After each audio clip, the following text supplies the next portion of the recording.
KX News Storm Team.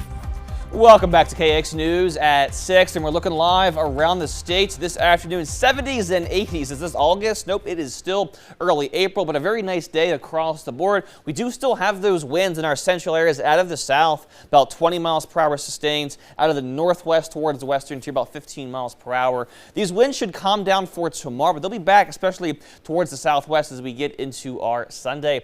Temperatures elsewhere pretty much widespread 70s, a couple of areas back into the 60s for our eastern friends, but out towards the west, some 81s in Watford City, Dickinson, Bowman, saw 80 in Sydney earlier. We won't be anywhere near this warm again as we head especially into Sunday and Monday of next week, but we'll take it for now as we head into the beginning of the weekend. As far as tomorrow is concerned, about 10 or 12 degrees chillier than today. Still not bad overall, sitting in those 60s for most locations, some lingering 70s towards the far south. But the big story for the weekend is the precip pushing in from the west. It's going to be kind of a two-part system here. The first part will push in Saturday afternoon, mainly along and south of Highway 94. May even get some weak convection once again towards the far southwest.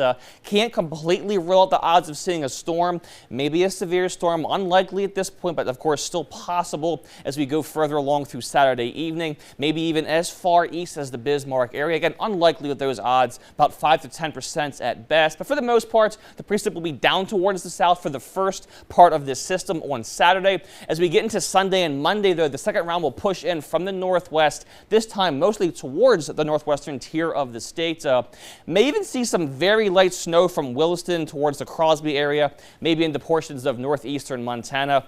I wouldn't count on it, but as you can see here, it's certainly possible. So we'll see, of course, how that pans out as we move further through the weekend. And that rain chance will persist for most of the day into Sunday. Again, not much for our friends on Sunday towards the south, but up towards the north should be a pretty good moisture maker along Highway 2 out towards Dickinson and Williston. Some areas may, in fact, even get upwards of 1 inch of moisture from this system. It should push out of here by about mid-morning or so on Monday. And as far as how much rain to expect, again, some areas to the far north may see a 3/4 of an inch, maybe even an inch of moisture. Down towards that southwest, maybe a 1/4 of an inch for some select locations, and in our central areas, 1/4 of an inch to a 1/2 an inch for most of us from Bismarck through Garrison up towards the very far north. And again, some of these heavier bands may push further south than we're showing here. There remains certainly a possibility, but right now, this is the most likely scenario as we push through this system. And as we get into Sunday afternoon and evening, strong winds, especially towards that southwest.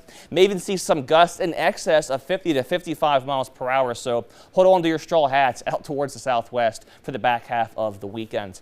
Here's Williston's next 5. Tomorrow 63, so about 15 degrees chillier than today. 40s for Sunday, 80% chance of that rain pushing in, and then 60s back as we get into Tuesday and Wednesday. And Dickinson's next few days, kind of a mix of 40s, 50s, 60s, and 70s over the next 5. Tuesday is the warmest day, a high of 70 for you. And looking at Minot's next few days, 67 for tomorrow. Rain going to push in late tomorrow evening into Sunday, especially 50 for the high for Monday, and then getting warmer a bit by Tuesday and Wednesday.